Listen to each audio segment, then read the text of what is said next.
শেষবার ফোন করেছিল সে, কিন্তু কলটা আর ধরা হয়নি। সে খুব সাধারণ একটা ছেলে ছিল, না বড় চাকরি না বড় স্বপ্ন, শুধু একটা মানুষকে নিয়ে বাঁচার ইচ্ছে।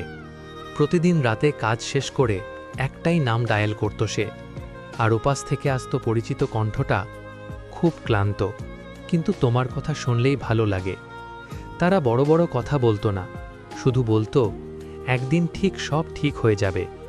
ছেলেটা দিনের পর দিন লড়াই করত, নিজের জন্য না, তার জন্য। একদিন হঠাৎ সব বদলে গেল। ফোন করেছিল সে, একবার, দুইবার, 10 বার, কিন্তু কল ধরল না কেউ।